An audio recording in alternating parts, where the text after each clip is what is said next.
Hi, friends. Welcome to Take Two.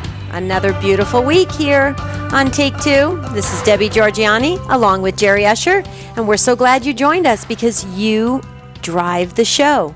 You create exactly where this show is going to end up at the end of this brief hour that we have with one another. We've been getting a lot of emails saying we need more than 1 hour, but we only have one quick hour, so we have to make it very meaningful. And today we're talking about self-fulfilling prophecies. We're talking about fear and worry. Could you actually worry yourself into devastation? The very thing that you are frightened about, could you actually make it happen in your life, come true, which is exactly what you're trying to avoid. Self-fulfilling prophecies. That's what we're talking about today. And Jerry, it was the topic of conversation in our household this weekend, all about that. And we came to some very interesting conclusions. I'm wondering, what were you thinking about it? Well, before I share that, I want to wish Debbie and Marty Georgianni a happy 7th wedding anniversary today. Oh, thank you. Thank you. Is that why I came in so loud this intro? I was so excited. I was like, because my husband actually said happy anniversary right before the show. So yep, 7 years today, Marty and Debbie.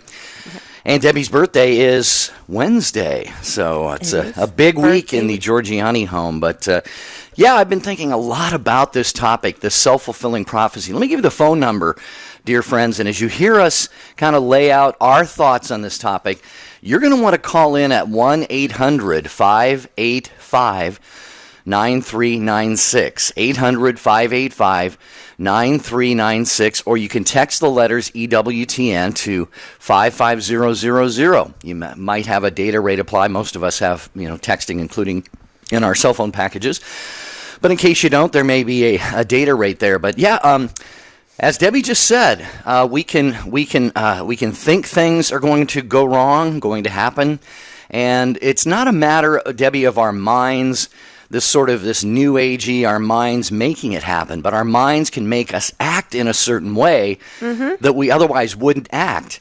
And we want to know, dear friends, if you have ever had that experience, if you know someone who has. Somebody may have said to you, "I just know I'm gonna lose my job. I just know it." And then a couple weeks later, they lose their job. Yeah. Yeah, but it wasn't because they thought it and then it happened just like that, but rather somebody could think, "Well, I'm going to lose my job." And in thinking that defeatist sort of mentality, Debbie, then they stop performing well. They start showing up late for work. And, so it's almost like we want to fail or want these things to happen sometimes. So it's an interesting topic. It is. I could talk this morning. I'm so excited about your birthday and your anniversary. I know. It's a birthday week, anniversary week. I'm going to take the whole month of November. Okay. But you're right, Jerry. And fear, we know that fear is not of God. We know that. So if it's not of God, then who is it from? So we know that fear is paralyzing. It makes us act in ways that will not produce good results. We know that. It leaves us in an insecure feeling, unsteady feeling. It like we said earlier, it paralyzes our beings, our spiritual life. And so fear is not a productive feeling or emotion to entertain. We know that. We've heard this said many, many times. But the problem is fear creeps in. And how do we stop it from entering into where it really does put those obstacles in our spiritual life and our spiritual growth and causes devastation to happen? Jerry, you mentioned about the job thing. I can tell you so many times where I know of people that, like in the older population, my mother's age group, where her friends will be so fearful of falling. They don't want to fall to break a hip, because we all know that if you break your hip, then eventually the body gives way and there's an early death. We know that happens. So many people have fears of falling, and guess what happens? They fall. Because what happens is they start to walk more gingerly. They start to be very cautious in their movements, and sure enough, they tumble and fall. That's not all the time, but it does happen quite frequently. So we know that fear is not a productive feeling to entertain, and it does influence the actions that happened around us and towards us. So the self-fulfilling prophecies are very interesting. I think this is a great conversation to have, and I really think at the end of this hour, we're going to all grow a little bit spiritually to really try to avoid bringing fear into our daily life. So if you want to jump in on this conversation, maybe share your experience or how you manage to navigate through life without letting fear overwhelm you. Call in at 1-800-585-9396. Yeah, another example that comes to mind is maybe you go through school as a child, and you get some, a couple of A's, but you get some B's and C's and maybe a couple D's, and your parents, one or both of your parents might come down on you for those poorer grades, even though you poured yourself into it, you tried as hard as you could. Maybe there were even words said like, "Oh, you're never going to be able to pass this course, or you're never going to be able to be a good student if this keeps up." Later on in life, you get in high school, you get in college, exams come around, and all you're thinking leading up to that exam is, "There's no way I'm going to pass this. There's just no way." Mm-hmm. And so then you find yourself thinking, well, and this is maybe not conscious thoughts, but you think, okay, since I'm not going to pass this, then instead of studying right now, I'm going to watch a movie. Exactly. Instead of, I'm going to go play some basketball. I'm going to run down to the store and grab a soda and a candy bar. And you start to put the priorities maybe to the side in kind of a defeatist way. Exactly. So there are all kinds of examples of how we do this, but what do we do to block those things? And Debbie, I think it's a matter of reframing, just reframing our thinking and saying, wait a minute, I don't have to fail this exam. I don't have to lose this job. I am good enough. God has blessed me with this. And I trust. am going to try my hardest. And trust. Yeah, that's a good word. Antidote. It's the antidote to fear is trust. But it takes constant reminding, Jerry, because fear is a much easier emotion and feeling to entertain. Whereas trust requires a real act of the will. It really makes you step outside of yourself. You have to give over. Fear is an easy thing to entertain. Trust is a lot harder, and that's why we have to work on it. That's why the beautiful divine mercy image, Jesus, I trust in you.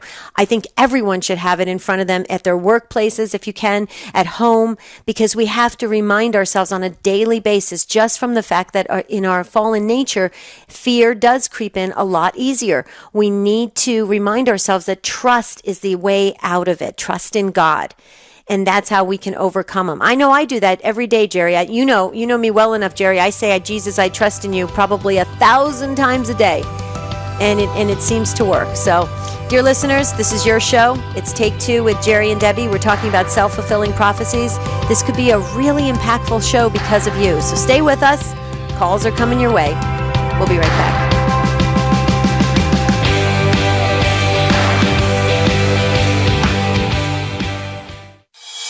The wisdom of Mother Angelica. I've talked to so many people this last couple of months, and they're all in a quandary. They don't know what to do. They don't know who to vote for. We need to pray, not for a person or a party. We need to pray that whoever gets in, no matter what his so-called platform is now, that the Lord Jesus and his wondrous mother will change that platform for something much better, for the good of the people. I think that's the only prayer you could have, don't you think? What else are you going to pray for?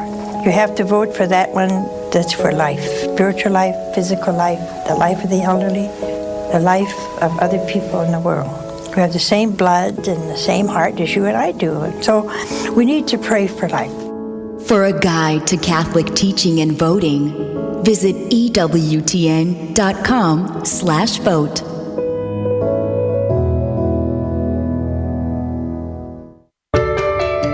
Post your intentions on the prayer wall on Jerry and Debbie's website. To get there, just click on the bright yellow J&D logo at take2show.com. Jerry and Debbie personally reply to every prayer intention that's posted. Others will also offer you their prayer support. When there's something important you want prayers for, post it on the prayer wall on Jerry and Debbie's site. Visit take2show.com, click on the J&D logo today. EWTN Radio Classics is our 24/7 teaching and devotionals channel featuring Mother Angelica, Patrick Madrid, Father Benedict Groeschel, and more. Find them online at EWTNradio.net. Now available on the EWTN app. Teresa Tomeo. Every time I go to Mass and see my husband serving on the altar as a deacon, it hits me how, with God, all things are possible. I mean, there is no way that we should be still married, number one, based on all the problems we had. But number two, the fact that I'm in Catholic media and my husband is a deacon is simply a testimony to the power of God and the teachings of the Church that saved our marriage and, more importantly, our souls. Catholic Connection with Teresa Tomeo. Monday through Friday at 9 a.m. Eastern on EWTN Radio. Hi, this is Barbara McWiggin. This is Bishop Joseph Bambera of the Diocese of Scranton. I'm Brian Patrick, EWTN News Nightly Anchor, and you're listening to the EWTN Global Catholic Radio Network.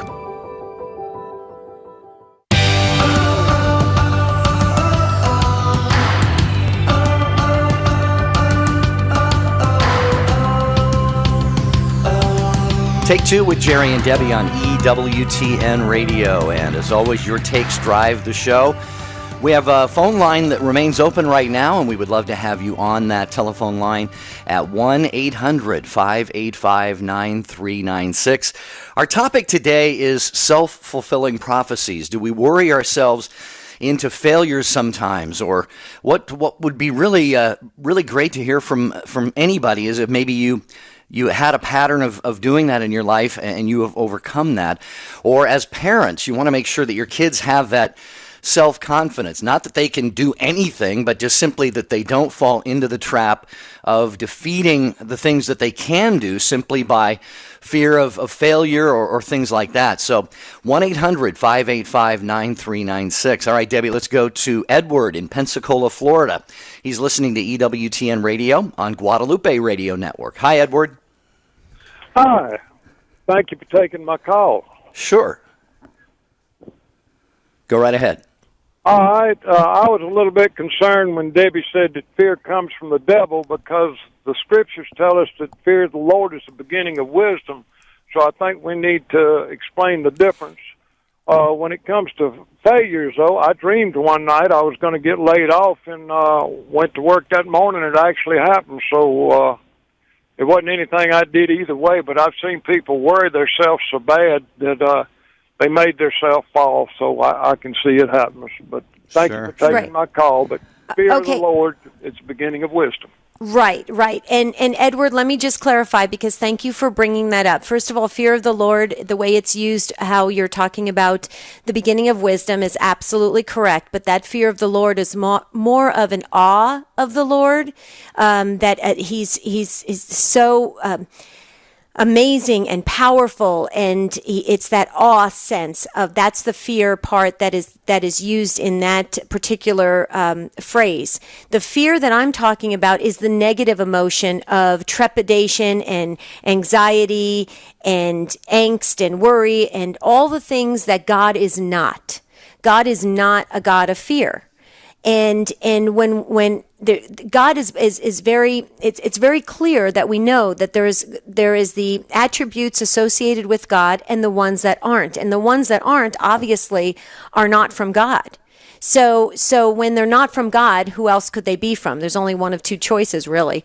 And the thing about it is I that's often brought up, fear of the Lord, because it's saying, well, fear is actually a good thing. Well, it's a good thing when you're looking at it as the greater sense of God, that yes, he can punish us. Yes, he can hold us accountable. Yes, there is that healthy sense of awe for him, as opposed to this destructive sense of worry, which we know that even in the Lord's Prayer, God tells us not to be anxious, not to be worrisome, to count on him for everything. So he's clearly telling us, abide in the sense that you should not have these kinds of irrational fears. They're not of God. I hope that helps, Edward. Jerry, did I explain that correctly, or am I off? Yeah, I think it would be like a little child who looks at his or her father. You're not afraid of your father, but it's fear in the sense of, it's like, whoa. Yes. You know, my father, Daddy can do anything. Daddy's strong. He's powerful. There's this, like you said, this awe, this reverence, but it's rooted in a filial love, and there's this bond there that it's not a fearful sort of being afraid of, but rather just recognizing the majesty, if you will, of God and that sort of thing, as opposed to the fears of that equate to, like you said, anxiety and worry and so forth. Edward, does that help a little bit?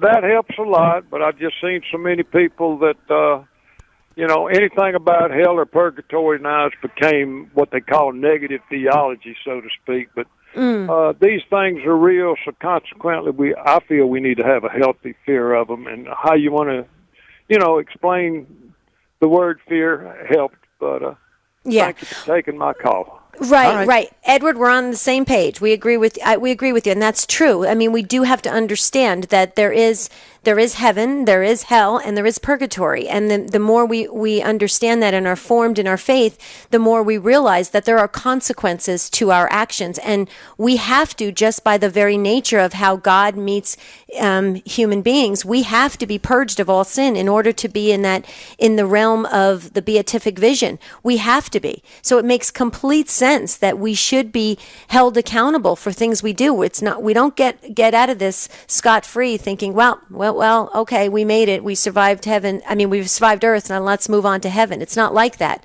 There are consequences, and I think that's a healthy thing to have a quote-unquote fear of, but a healthy fear. Go ahead, Jerry. Yeah, Edward, thanks for the call. By the way, he mentioned that sometimes talking about hell and purgatory and so forth is considered negative theology, shouldn't be brought up, might cause people to worry. I think Debbie and I would feel just the opposite of that. Exactly. If we don't talk about those things, then they fall out of our consciousness. And to that end, on November 14th broadcast, we're going to talk about the four last things, which are death, judgment, heaven, and hell.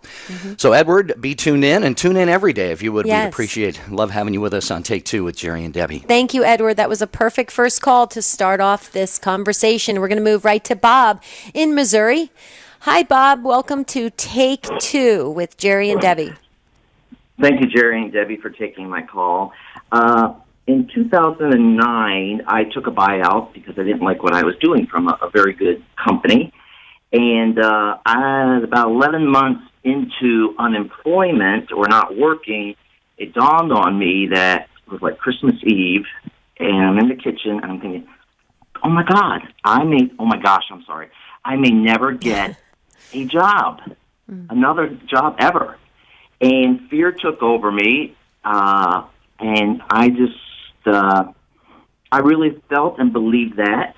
I withdrew money from my an annuity and took an $8,000 penalty because I heard the market was dropping. I didn't investigate it. I just panicked, and lots of anxiety. Couldn't sleep for days. I mean, I was a wreck for about 7 or 8 months until I got a job. And every time I saw somebody on the street, I thought, that's going to be me. I'll never get out of this city. I'm going to live and die in this city. I'll never see my parents again. And I had a wife and 3 children, ranging from 11 to 20, and there wasn't a day that I didn't feel like I was letting my family down, and that we were going to actually be on the streets, even though I had a very large amount of money in a 401k. It didn't mean anything to me. My mind just could see nothing except for fear. And like I said, begging on corners, living in public housing or worse. So anyway, but I'm in a position right now, here 6 years later, where I did lose my job for a different reason, but because my faith is much stronger, and I made it through that other one with the help of family, I trust in Jesus. I'm not worrying about this one at all. I mean, I know you can't just wait for a job to drop in your hands, but there's no anxiety. There's peace. It's going to happen. If the Lord takes care of the sparrows, I'm going to be taken care of. So, it has a lot to do with where you are in your faith life. I am so glad, Bob, that you called in right after Edward, and I pray that, Edward, you're still listening in Pensacola, Florida, because this is exactly, Bob, you are just are a great living example of what we're trying to talk about irrational fears versus healthy fears in the sense. And I don't even like to even sometimes use the word fear because everybody associates it with the irrational side of fears. But see, what happened in your case was you started to have all of these anxieties and worries that crept up inside of you, and look how it snowballed to the point where you had to do something to counteract that. And it doesn't get better. That's the problem with irrational fears. They don't turn out great. They actually turn out horribly wrong in the sense that it's hard to turn them around because they get so far, they get so deep. Now, I want to just go back real quickly. Edward made a comment about fear it can be wisdom when it refers to fear of the Lord. If you're talking about fear like fight or flight, for instance, you're in the ATM line and you all of a sudden get this overwhelming sense of fear that somebody's going to rob you, and that's a healthy sense of fear that you react towards it to protect yourself. That's one thing. But when you have a fear like, I'm going to lose my job, I'm going to lose my home, I'm going to lose this, I'm going to lose that, and it keeps snowballing and it just gets worse and worse, before you know it, it's hard to even cope. Is that an accurate assessment of what was happening to you, Bob? But now, because of formation, your sense of trust, you've turned it over. You've took that act of will, turned it over to God, and said, "You know what? You're going to take care of me, Lord.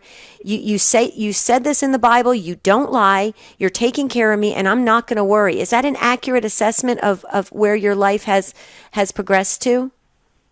Yes, it is, and it has a lot to do with the Rosary, Divine Mercy, and confession too. That's kind of a conversion there, and I'm just a different person, and I'm thankful.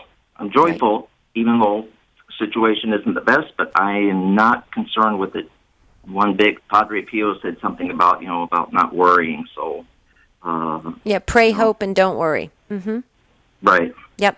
Well, Bob, one thing I just want to add real quickly, and then I know Jerry wants to jump in real quickly. I just want to say, hold on to that, because the dark side of the world is going to try to throw everything at you to take you off course. Hold on to that. Hold on to that feeling you have right now. Stay close with that. You are arming yourself with all the great spiritual tools, the rosary, adoration, mass, the sacraments. Way to go, Bob. Hold on and watch where God takes you. It's pretty amazing. I'm living proof of it. So, Jerry, I know you wanted to jump in. No, I just want to say, Bob, I'm very, very happy for what has transpired in your life. I hope and pray that it comes to a full resolution and you finding a job sometime soon. But I want to say something, Bob, I'm sure you know and we all know, and we don't want to give the impression in this conversation that what we're talking about is easy. Getting over these fears, these anxieties. We don't just snap our fingers. We don't just say, oh, you know what? I'm not going to think about them anymore. And then they're gone. You got to do some hard work, and Bob, you've done a lot of that work. You've turned to the Lord, adoration, mass, rosary, things like that.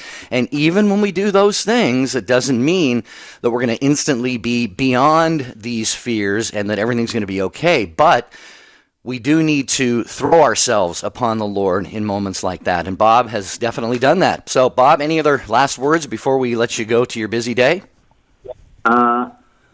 Just one last thing.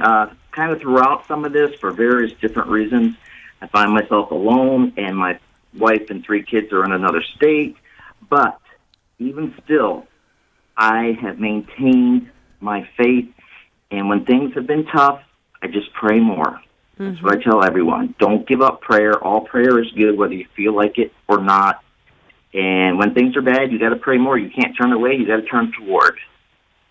Amen. Amen. And one other thing to that for action, Bob, because prayer is, that's right, it's a first and foremost to lean on. Absolutely. What you just said speaks volumes, and it can help all of us. It's a great catechetical lesson for all of us, but also to serve. When you give to others, when you're feeling like everything around you is just caving in, Go out and serve someone else. Volunteer. Do something of service for someone else. It changes your perspective, amazing, just in a huge way. Bob, great call. God bless you. We're going to be praying for you, holding you up in prayer, and your family as well. And keep us posted on how your life's journey is unfolding. We love to celebrate with our Take Two family. There's that beautiful music, Jerry. The one break we can't move. We are going to go to a short pause here, but a lot more of your takes on self-fulfilling prophecies. Kathy, you will be next. We have Mike, Danielle, Jim, and an open phone line at 1-800-585-9396. It's a great conversation once again because of you. The EWTN home video highlight for November is A Wolf in Sheep's Clothing and EWTN Live. Behind the influence of Saul Alinsky on today's politically powerful lurks a deadly agenda that threatens the very core beliefs of the church. Order your DVD set, including the EWTN Live show with the producers at EWTNRC.com. 24 hours a day, 7 days a week. Or call 1-800-854-6316. From the Dominican House of Studies, Father Dominic Legg. Sometimes you hear politicians say things like, I'm personally opposed to this, but in effect, I'm going to vote in favor of it. That doesn't work as a political philosophy, and it doesn't work not only for politicians, but also for us as voters. When you go into the voting booth, you are engaging in a serious act of political responsibility. And what you do there is your act. If you say, I'm personally opposed, but I'm voting in favor, you are, in fact, in favor. So let's pray for the grace to this year live out and vote our consciences faithfully. When we stand up for what is right, we make our nation stronger. For a guide to Catholic teaching and voting, visit EWTN.com/vote. EWTN is now on Twitter. Get short, timely messages from EWTN on your computer or cell phone. It's easy to stay up to date on a wide variety of topics. Pro-life news, Vatican announcements, catechesis, apologetics, the latest EWTN programming, and more. You can link to EWTN on Twitter from our homepage or go to twitter.com/EWTN. At work, at home, at school, and on the road. Stay connected to your world with EWTN's Twitter page. EWTN. Live truth. Live Catholic.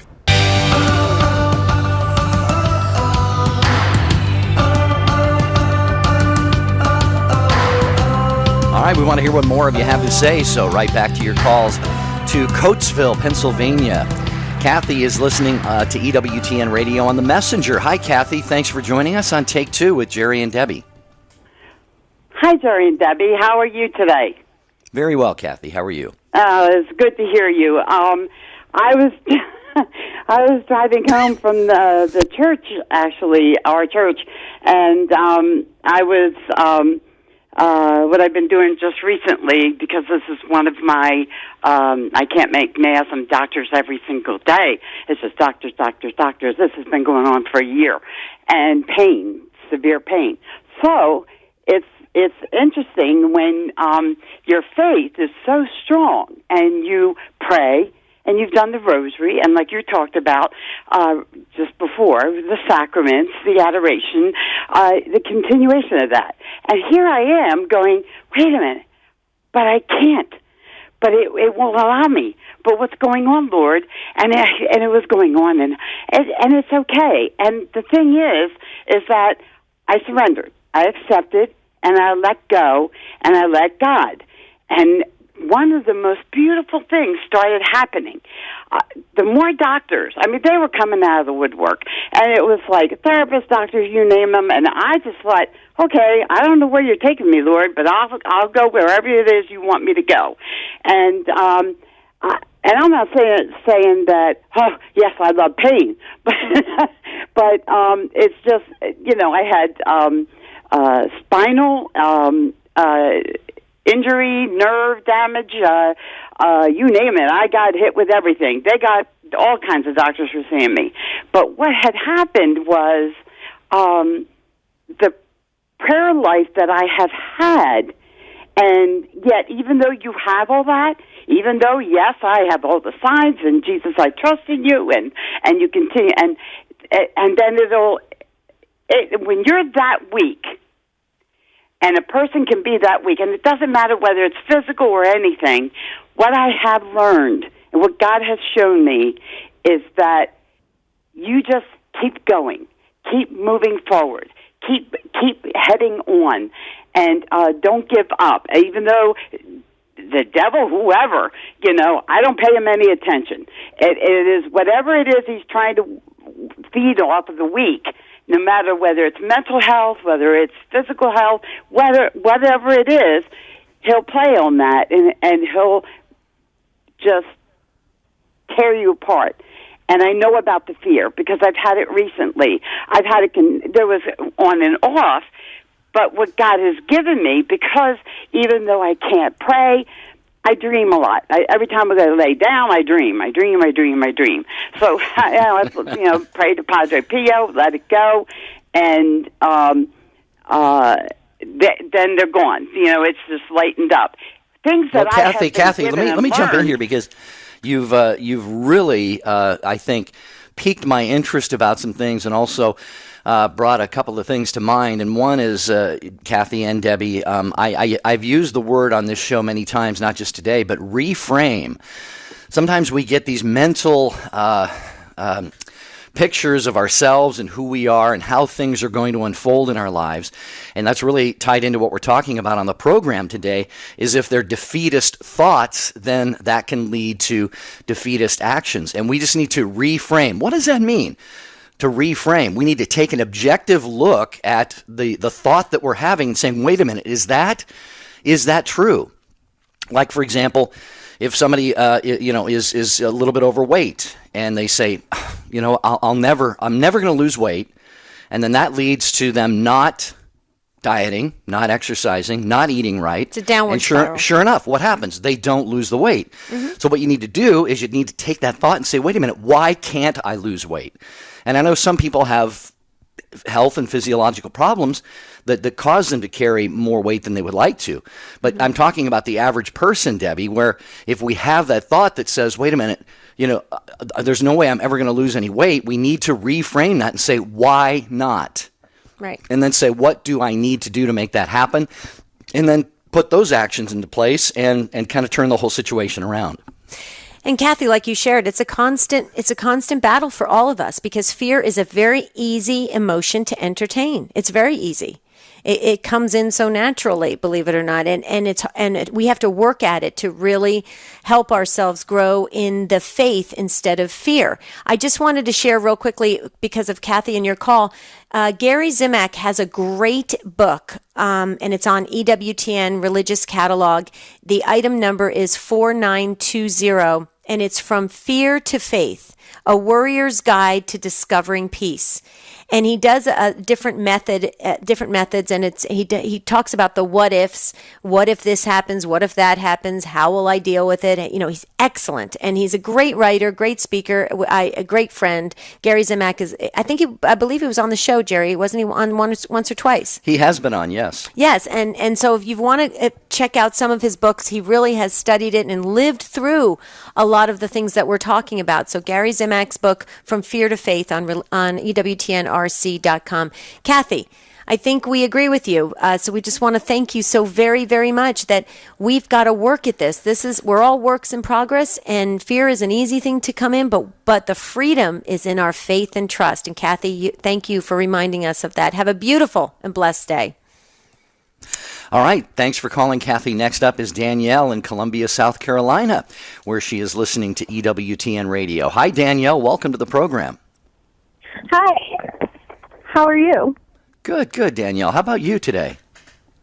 I'm doing all right. I don't think it's any coincidence. I was just scanning through the channels on my radio, and I heard you talking about fear and failure of a test, and it kind of spoke to me. I've actually never even listened to your station before, so I was kind of happy to find it. And kind of what I'm going through right now is exactly what you're talking about, these self-fulfilling prophecies. I am in my last year of medical school, and I kind of have one last obstacle to overcome before I graduate, and I keep oscillating between this fear of failure and not being good enough, and praying and getting some peace through praying, but an hour later my fears are paralyzing me again, and I really just don't know where to go at this point. Right. So it sounds like you do have a spiritual you said prayers, so you do have your certain go-to prayers. It sounds like you read scripture. Do you do all that, Danielle, on a regular basis? Because just like Yes. you heard Kathy. I have a great Go ahead.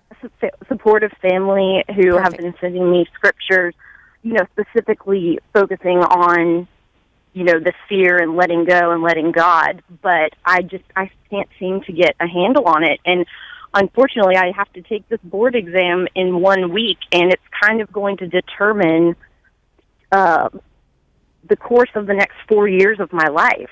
So, trying to get a grasp on that right now. Well, there's lots of things we can say, and we don't have enough time in the show to do this. And if you feel free, Danielle, if you want to email us at take2 at EWTN.com. I could offer you some more resources on this. But one thing I would just share, Danielle, is that it seems like it's all crashing around you and on your shoulders because you're hitting that point in your studies where you're at the final leg of it, and it's like kind of an all or nothing. This is like we heard what you just said. It's going to determine the next 4 years. The one thing that I think we've all learned it sounds like we're a little bit older than you, Danielle, is that in our life, it's all in God's timing and it's all in God's control. And once you give that over to God, you kind of just coast wherever God wants to take you. One thing, though, I will tell you is that it's important for you to stay formed in your faith and to be the best Christian you can possibly be, because the better Christian you are, the more the graces flow. It's that simple. So I would really take that time for yourself and turn your face and your actions and your future towards God. Turn it towards God. Give it over to God and rest assured that He has it. He doesn't lie to us, and we know in Scripture He does not lie. So we must take that act of will. And once we do that, God steps 10 times closer to us. Right now, He may be standing back because He thinks you have it all in control. So it's just kind of it's an interesting dynamic, Danielle, and you're in an interesting point. But there was no accident that you tuned in. I can tell you that the Holy Spirit works exactly that way. Jerry? Well, Danielle, first of all, I have just a quick thought, but anything that Debbie said, makes sense and resonate within your heart? It really does, because I have felt the Lord's presence throughout medical school. It has not been easy, but the specialty I wanted to go into when I came in is completely different than what I'm going into, and it's because of a calling to serve an underserved population in the mental health community. And I really feel a calling to serve these people, and I know the Lord has been a big part of that. So, yeah, kind of this final step of giving it over to Him so He can help me get to that point where He knows I'm going to do those things to honor Him. Let me just ask you real quick, Danielle, how have you done up until now in terms of your studies and everything? Have you been comfortable with it? Have you run into obstacles like this before, or is this I actually repeated a year of my medical school. The first board exam I took, I failed and had to retake it. This exam I'm taking now, I have failed one time and I'm retaking it, and it's very important that I pass it. So this is not the first time for any of these things happening. Okay. Well, and there may be a worry that since you've failed it before, you're gonna fail it again. And I just say, like Debbie said, persevere. I would say just do your best and let God do the other 99.9%, and He certainly will. And I would encourage you to pray. There's a Saint John Vianney, if you've heard of him, Danielle. He was a priest, and he is the patron of all priests.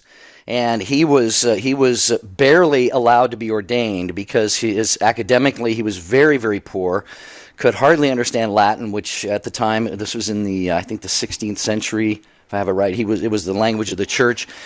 And he went on to be a very great saint, and I'm sure he did it on a whole lot of trust and what human ability that he had. So remember him, St. John Vianney. He will certainly help you, Danielle, along the way, and so will we with our prayers. So you can be assured of that. Keep us posted, Danielle. Would you do that? Yes, I will. Okay. I will. Thanks, Danielle. Thank you so much. All right. Thank you. 800-585-9396. Folks, when you're looking for clarity, sanity, truth, and common sense in the media, well, you find it on EWTN radio and television. But if you like to read print publications and you like a good newspaper, well, Debbie, I think you said recently you have canceled all of your local newspaper delivery. I have not received the newspaper in I can't tell you how long, because I just simply realized that it was misrepresenting so much and quite frankly lying to us in many ways. But that's another story. But folks, check out the National Catholic Register. Yes. You can do it for free. You can do it for free. 6 free issues. Go to ncregister.com. And Debbie, there's no reason not to, really. I mean, if you get 6 issues. Yeah, if you read 6 issues and you go, you know what, I just don't like this, no problem. Right. It stops. But I'm a you owe it to yourself to check it out, I think. Yeah. I would say, being a little bit of a betting person, I would say you're going to love it, because my husband and I fell in love with it, and now we don't even waste our time with the other newspapers that come in. ncregister.com. Please make sure you get your 6 free issues. Okay, number to dial if you want to jump in. You have to go quickly. Is 1-800-585-9396. We're talking about self-fulfilling prophecies today. We're having a great conversation. You can also text us you text the letters EWTN to 55000, and then when prompted, just fill in your name and your question or comment, and data rates may apply. We can pop it in as well. Here comes another call. Wow, we have full phone lines. And by the way, Matt Gabinski's back as our call screener.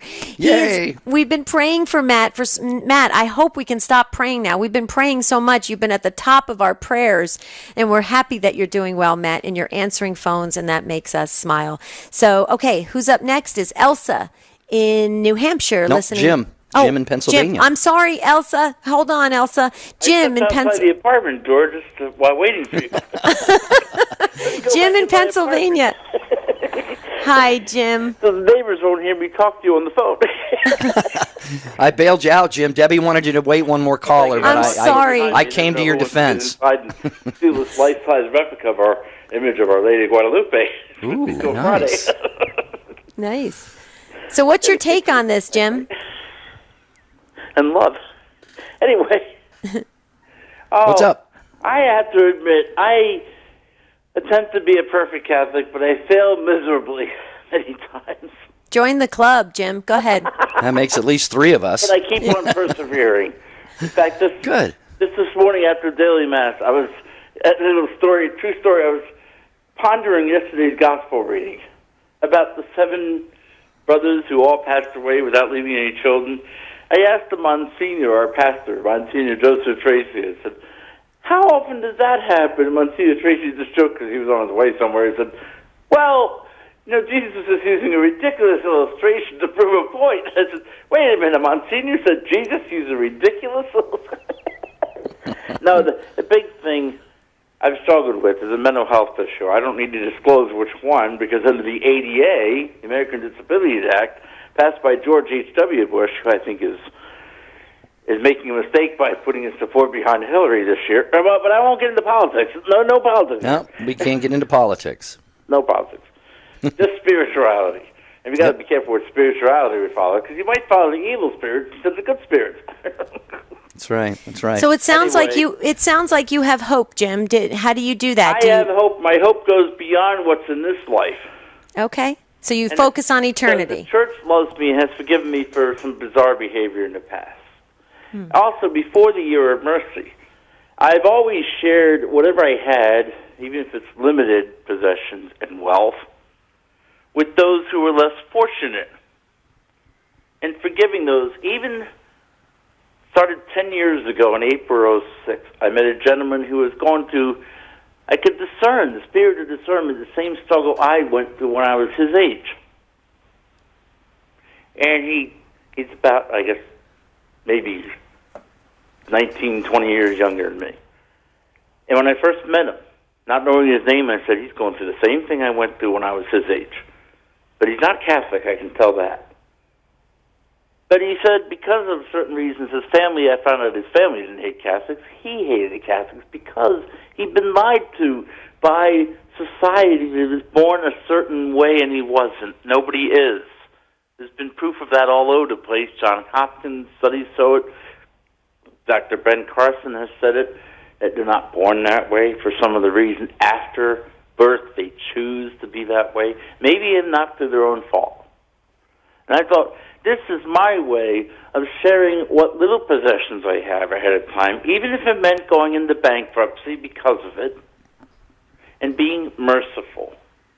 Jim, let me, as you're talking, this is kind of strange. I don't know why this person popped into my head, but I had a 6th grade teacher who was quite overweight, and but remarkably, he used to pick on the kids in the classroom who were overweight. I mean, it just made no sense, but what I think that did for a lot of them, who knows? I don't know. I haven't, kept tabs on them in this regard as they went on through their lives. But those are the years in our lives when these seeds can get planted, these seeds of negativity and doubt and self-fulfilling prophecies. And so, it sounds like you, in spite of a lot of challenges, Jim, and we applaud you for this, it sounds like you have found a really good place, Debbie. It sounds like he goes to daily mass and is very trusting in God. And out of that is going to flow the hope that whatever circumstances we find ourselves in, we can have that peace and that joy even when the world around us is just rocking and rolling, so to speak. Yeah, that's what my takeaway is with Jim's call too. And Jim, thank you. You have a great spirit about you and you're focusing on eternity, and that's what we should all be doing. We should all be more concerned about our state of our soul and where we're headed, because eternity is forever. This earth is not. And so it's important for us to, like you said, Jerry, reframe our thoughts so that we are moving in a productive spiritual way. Thanks, Jim. God bless you. You have a beautiful spirit, and I love your giggle, your laugh. It kind of brought a smile to my face. So thanks, Jim. Okay, so now can we go to Elsa? Elsa, thank you. You're waiting in New Hampshire on Sirius XM 130. Hi, Elsa. Hi, how are you? Doing well. How are you? Okay. Was listening to parts of it, and I got disconnected, and I wanted to bring up as far as the self-fulfilling prophecies, going back to Father Benedict Rochelle, do you remember him? Oh, yes. Oh, yeah. Well, I remember him saying, this was a couple of years before he died, he goes, if I die, pray for me. Don't just think that I went to heaven. Pray for me that because I may be in purgatory, right? And so, I realized that sometimes if we don't, act on things, in other words, assumptions can also get us, into a type of self-fulfilling prophecy. And one of the things that got me, thinking about also was, for instance, the fear that we have sometimes in, like, going to cemeteries. People, I think, sometimes have the fear of going to the cemetery and to pray for the souls in purgatory. And when you do that, you rob yourself and the church and the suffering church in purgatory from, release. And what I mean by that is, for instance, November 1st through November 8th, there's a plenary indulgence given to those who go to the cemetery and pray for, a prayer or maybe 10 minutes, whether it's for a loved one or anybody. And but you make the conscious act of going there, facing those fears of being in a cemetery, and you actually offer this to the Lord, and it is given by the church as a plenary indulgence, So anyway, I wanted to put that forth because I know that sometimes we have these irrational fears, as we've been talking about, and we don't want to let that, dictate in our actions something that we're denying that, a good thing that can happen out of that, right? Right. No, and as you're talking, Elsa, I was going to kind of tongue-in-cheek say one thing I know for certain about you, Elsa, you're going to die, and Debbie, you're going to die, and I'm going to die. But fear is unknown. It's the uncertainty. It's the unknown that can cause... I think even the holiest person approaching death should have a little bit of a healthy... I'm not sure what word to use. Apprehension. Well, what's this going to be like? Maybe not a fear of dying. And I remember talking to Father Groeschel a few years before he died, and he was very joking about it. He said, "Well, I'm coming in for a landing now," which he would mean I'm in my final years of life. But yeah, we should pray for him and pray for everybody who's passed away, but not be afraid of death, and certainly because it's going to happen to every one of us. Although we can maybe hasten it, Debbie, or bring it about in ways that it otherwise wouldn't happen through our negative thinking and self-fulfilling prophecies. So great call by Elsa. Thank you, Elsa, so very, very much. And I agree with you completely that it's just the unknown. And that's why the more we trust, the more that unknown becomes, we can embrace it much easier. So can we get to Anna in Casa Grande, Arizona, Sirius XM 130? Anna, tell me something, because I live in Gilbert. I always used to say Casa Grande, but my husband says Casa Grande. Which is it, Anna? I say Casa Grande. Casa Grande. Okay, there you go. Well, you're right next door because I'm in Gilbert. Hi, Anna. Welcome to Take Two. Hi, thank you. I just wanted to call and send a message to Danielle. She was just on the phone with me talking about her boards. And I went through a similar situation about 6 months ago. My boards was for CAT scan. I had to pass my boards to be able to keep my job. So I was really nervous and upset and feeling a lot of despair. And sorry, I get really emotional when I talk about this. I went to a friend's house, and she just told me, she says, "Donna, just pray about it. You always pray." And Satan was really on my back because what came out of my mouth was, there's no amount of prayer that's going to get the information in my brain if it's not already there. But at the moment that I said that, I thought, oh my gosh, what have I just done? So I immediately went to our chapel. It was adoration time, and I knelt in front of Jesus, and I asked him for forgiveness, and I said, Lord, I cannot do this without you. You have to fight this battle for me. And at that moment, I felt this overwhelming peace, and from that day forward, I thought, God's got this. I'm going to do okay. I'm going to keep studying, and praise God that I did pass the test, and I was able to keep my job. So just to tell Danielle, just keep the faith, talk to Jesus, just give it to him to fight this battle for him. Yep. Anna, you hit a home run. I think we should all have bumper stickers that says God's got this. I love that. We could make or millions T-shirts or something. For God. Thank you, Anna, very much. And Barbara, thank you for your text. She said, when diagnosed with cancer, I put up a brave front. It is what it is. Deal with it. But then she fell apart when surgery was scheduled during Holy Week. Well, Barbara, you are in our prayers. We pray that you're doing well. Tomorrow, Debbie, we're going to talk about kids who serve. Parents, are your kids altar servers? Do you get them volunteering at a food pantry, helping out the neighbors, visiting the sick? Debbie, it's so important. You mentioned that on today's show. It would be great if we could get some of our kids to call in as well and maybe hear why you serve, what it does for you. But until then, stay tuned in to EWTN Radio all day. Jerry and I want to wish you a beautiful and blessed day. See you real soon.